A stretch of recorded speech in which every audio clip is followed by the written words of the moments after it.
In today's video, I'm going to teach you how to use z-index in Elementor. We'll walk through what z-index is, where to find it inside the Elementor editor, and how it actually affects the way your elements appear on top of or behind each other on the page. First, open any page using the Elementor editor. You can do this from your WordPress dashboard by going to the page you want to edit and clicking to edit it with Elementor. Once the editor loads, you'll see your page in the main preview area on the right and the Elementor panel on the left where all the settings live. To access the z-index setting, click on any section, column, container, or widget in your layout. As soon as you click it, its settings will appear in the left panel. You'll usually start on the Content tab, but for z-index, you need to switch to the Advanced tab at the top of that panel. Inside the Advanced tab, look for the Layout section. Depending on your version of Elementor and the element you've selected, this may already be expanded, or you might need to click it to open it. Within this layout area, you'll find a field labeled z-index. This is where you control which element appears in front and which stays behind.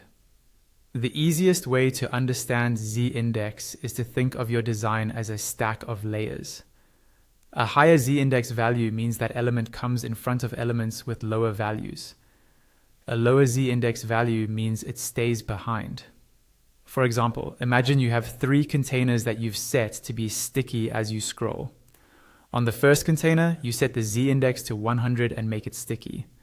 On the second container, you set the z-index to 50 and also make it sticky. On the third container, you set the z-index to 90 and make that sticky as well. Now, when you scroll down the page until all 3 sticky containers overlap, you'll see how the z-index values control what you actually see. The first container with a z-index of 100 appears on top and its contents are the most visible.